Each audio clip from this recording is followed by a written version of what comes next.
So you have been a Singapore PR for many years now and even spent the entire COVID period here, witnessing how our government has been so supportive and generous to its people by giving out cash payouts, incentives, grants, subsidies such as the CDC vouchers, GST rebates, and etc. But you're also feeling a little left out because all this has been happening in front of you, yet you're not a part of it. Because all these perks and benefits are only given out to Singapore citizens. Now, let's think back a little to why you even apply for Singapore PR in the first place. I believe for many of you, it's because you want to have a foot in the door for the Singapore experience. So stop shortchanging yourself any further and upgrade your status to enjoy the whole full Singapore experience by attaining your Singapore citizenship. Hi, this is Elena and welcome back to another episode on the Immigration People's channel. Now, the benefits to Singapore citizenship are numerous and we have actually outlined them in detail in one of our earlier episodes. So for your convenience, I've shared the link to that video in the description box below. But let's say if you're lazy to click on the new link, let me just briefly share with you the benefits again. Firstly, and very obviously, as a Singapore citizen, you hold a Singapore passport. And Singapore passport is currently the strongest in the world and you get to travel visa-free to more than 92 countries in the world. Next up, government subsidies. Enjoy full access to government subsidies such as housing grants, education and healthcare subsidies, cash payouts such as the baby bonus and CDC vouchers, and many more. Next up, education benefits. Send your kids to school at a minimal fee to pay and also gain access and priority to the top schools in Singapore. Next, exclusive job opportunities. As a Singapore citizen, you get full access to job opportunities across both the public and private sectors. So now if your dream is to become a civil servant and serve the people and the community, now you can actually do that as a Singapore citizen. And not forgetting voting rights. As a Singapore citizen, you now have a part to play in shaping Singapore's future by participating in our elections. So all the benefits are well and good, but now you must be thinking, oh, am I a good fit to apply for Singapore citizenship? Am I even eligible to apply? Of course, the official eligibility criteria is already listed on ICA's website, but having been, an immigration consultant for so many years, I would like to throw in a few extra tips for you. Now, the first criteria is you must be a Singapore PR for at least 2 years if you are a working adult. Let's say if you are married to a Singapore citizen, you must be a PR for at least 2 years, plus having married to your Singaporean spouse for at least 3 years. If you are a student studying in Singapore, you must be a PR for at least 3 years and having passed a national exam, which is our PSLE or GCE and or A levels, or you are in the integrated program. Last but not least, if you are a Singapore PR but have also retired, and if your child happens to be a Singapore citizen who's already working, your child can actually sponsor you for citizenship.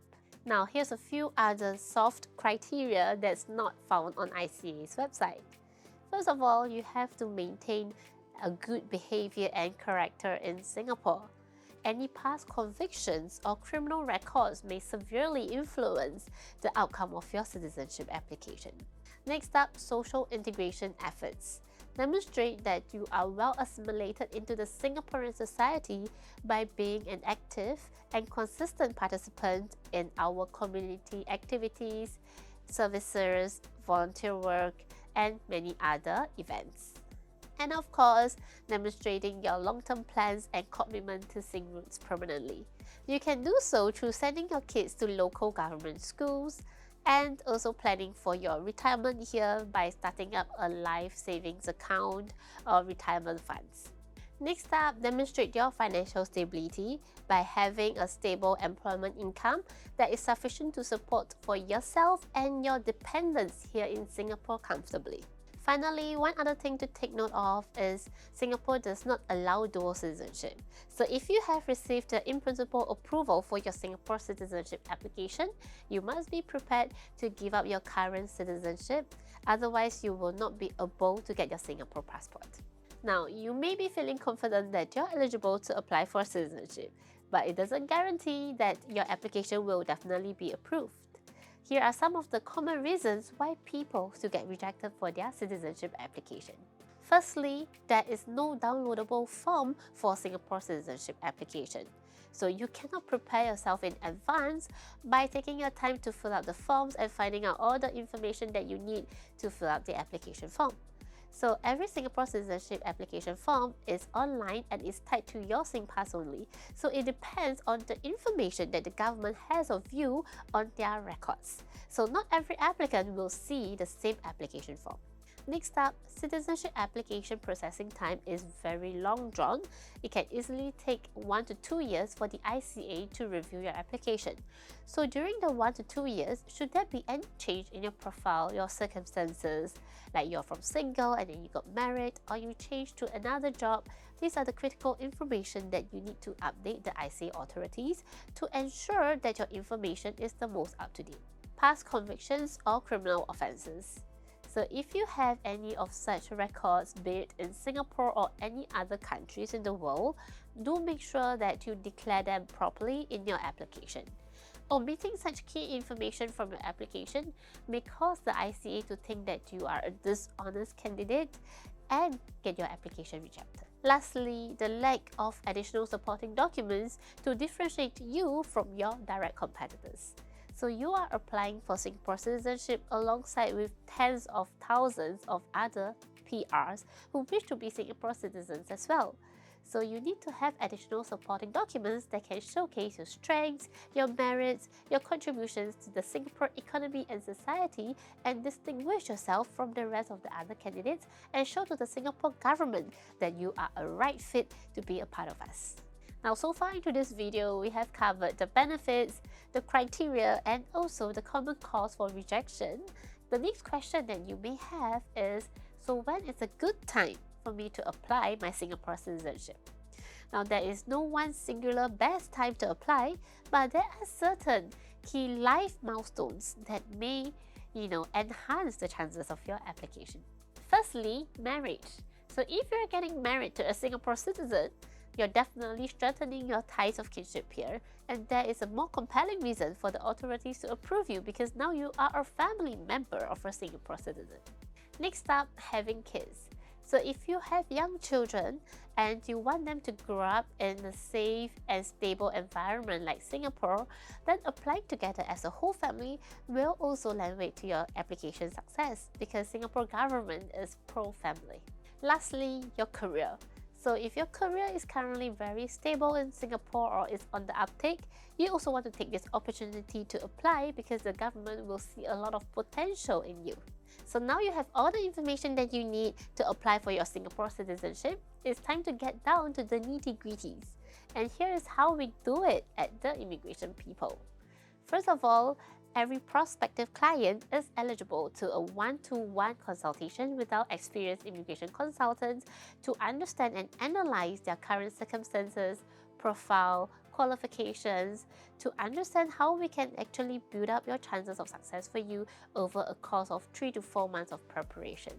So during this period, while building out your profile, it includes community service, volunteer work, building up on your financial commitment, family ties, and many more. In parallel, our operations team will also be reviewing all your full set of documents and information to ensure that they meet up to ICA's reviewing standards in terms of documents and form filling. Once these are all done, we will then have a meeting with the client to go through your document submission package and then prepare a very highly customized cover letter. In this highly customized cover letter, it will encompass all the key factors that you are unable to present in ICA's application form. And these are your commitment to the country, your financial viability and stability, your commitment to integrating into Singapore society, what have you done to benefit the local community and our economy, and many more. And on the submission process, our operations team will be the one to help you to file the application on ICA's portal. This process can easily take up to 3 to 4 hours, and it will definitely reduce the hassle on your end to having to submit the application on your own. Once we have submitted the application, now the waiting game begins, because it will take approximately 12 to 24 months before you can receive an outcome from the immigration authorities. It is a very long wait, we know. And during this period, a lot of things could have changed. There could be a change in marital status and employment status. You may start your own business, you may move to another address, so on and so forth. And what happens? Just come back to us, because we are on a standby mode to always support and guide our clients even after submission. We will guide and explain to you if this is needed to be updated to ICA. If it is, then we will assist you with the update of the new documents and information. And let's say if ICA were to get back to you on additional information or documents, rest assured you can come back to us for our advice and guidance as well. Last but not least, after a long wait of almost 2 years, you finally receive the coveted in-principle approval of your citizenship application. What's next? You have to go through a 3-step Singapore citizenship journey within 2 months in order to complete your formalities. And this includes taking an online quiz, going on an experiential tour, and participating in a 4-hour community service. Once these are all done, you will then have to go to your embassy to renounce your existing citizenship.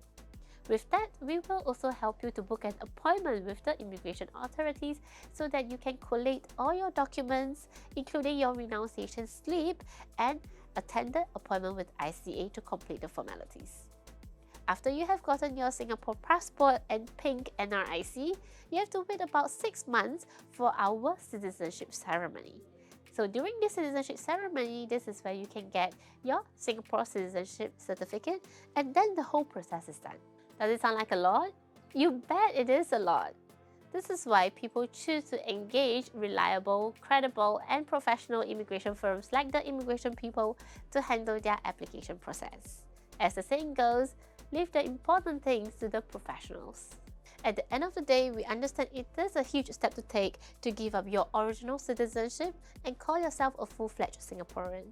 This means that you are fully committed to your future and a lifetime in this country called Singapore, which is why you don't really want to walk this journey alone by yourself in a haphazard manner. And this is where the Immigration People team comes in to support, to help, and guide you. And that's all for today's episode. If you have more questions, leave them in the comments section below. For more information, visit our website tip.com.sg and schedule your one-on-one consultation with us today. Like, share, and subscribe if you haven't, and I'll see you on our next episode. Bye!